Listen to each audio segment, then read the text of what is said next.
Le Seigneur soit avec vous.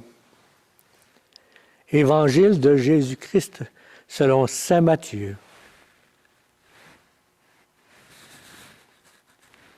En ce temps-là, Jésus commença à montrer à ses disciples qu'il lui fallait partir pour Jérusalem, souffrir beaucoup de la part des anciens, des grands prêtres et des scribes, être tué et le troisième jour ressuscité.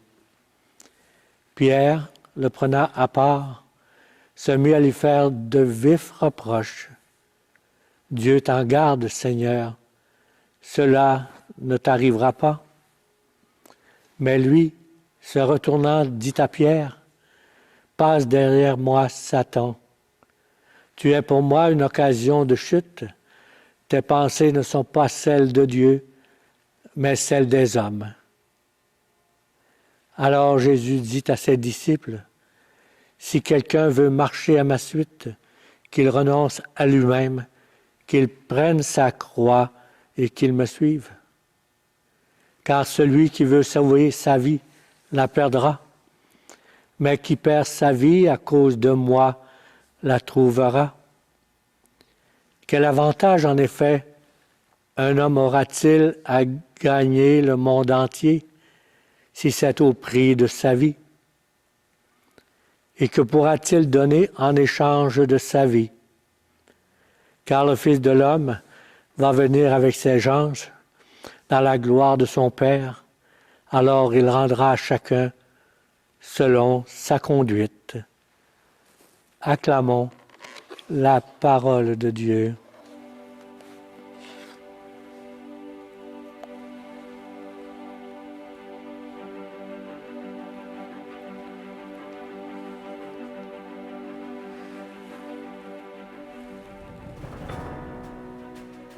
Il faut que le Fils de l'homme souffre beaucoup de la part des anciens, des principaux sacrificateurs et des scribes, et soit mis à mort, et qu'il ressuscite le troisième jour. À Dieu ne plaise, Seigneur. Cela ne t'arrivera pas, à toi. Arrière de moi, Satan. Tu mets en scandale. Car tes pensées ne sont pas les pensées de Dieu, mais celles des hommes.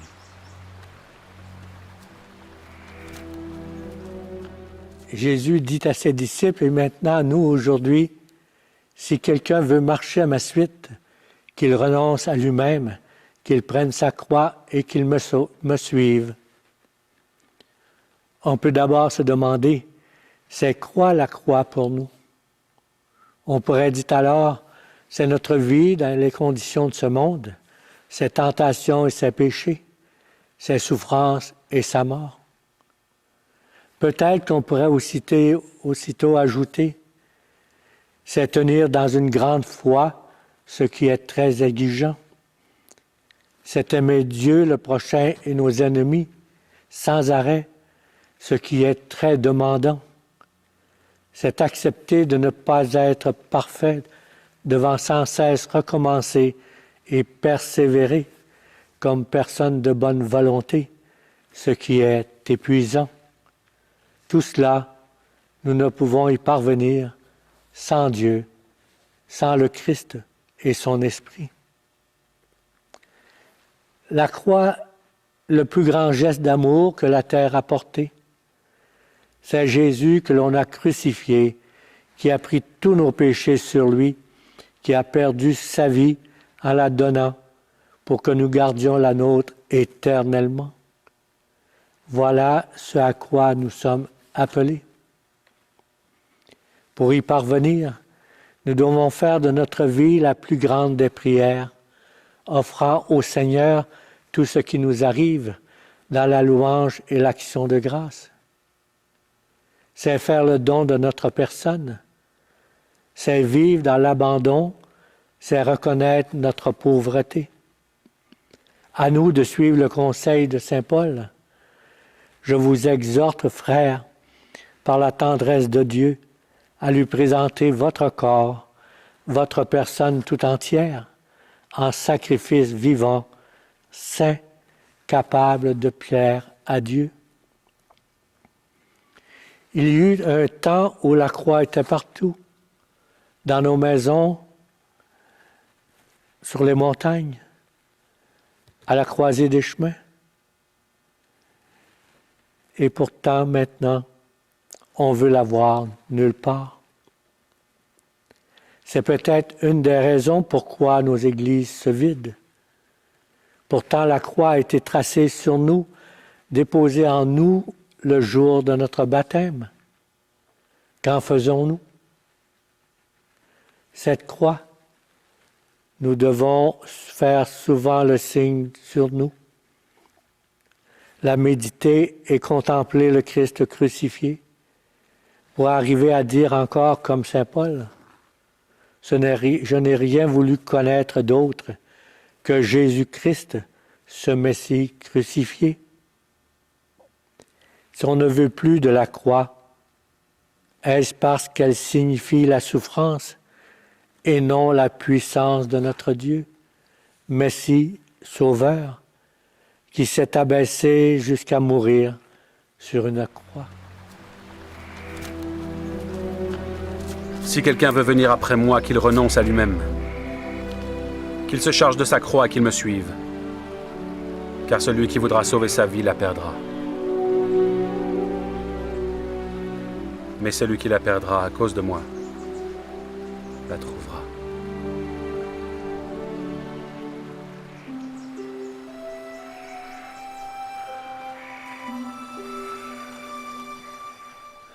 La croix exige que nous prenions conscience de ce que doit être notre relation avec Dieu et avec les autres. Il nous faut prendre position comme nous y invite le psaume.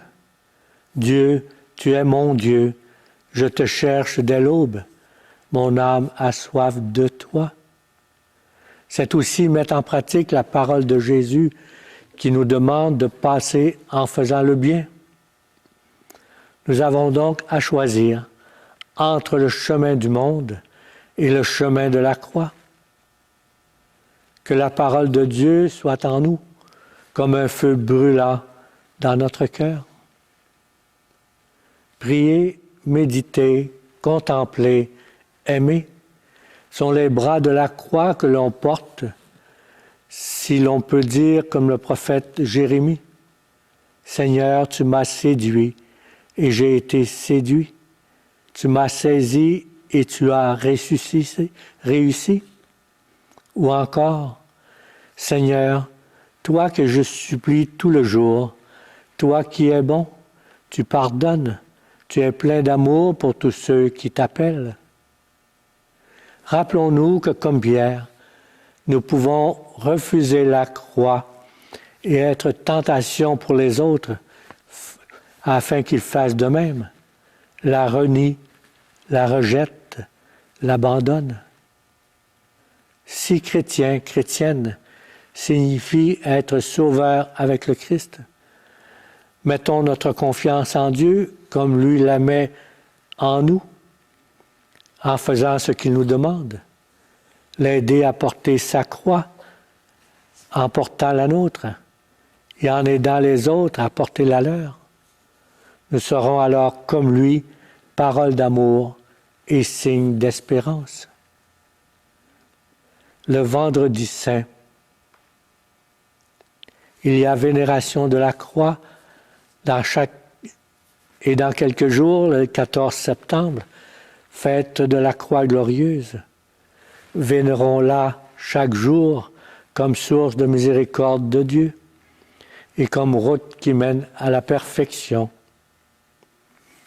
Il est urgent de faire en sorte que ceux et celles qui s'identifient au Christ puissent reprendre contact avec le cœur de la foi chrétienne par la fréquentation du Christ, parole de Dieu, afin d'apprendre ou réapprendre à parler le langage de la croix et pouvoir ainsi rendre compte de leur espérance.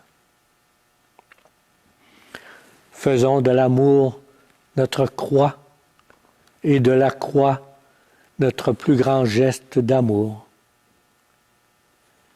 Et que le Seigneur nous bénisse au nom du Père, du Fils et du Saint-Esprit. Amen.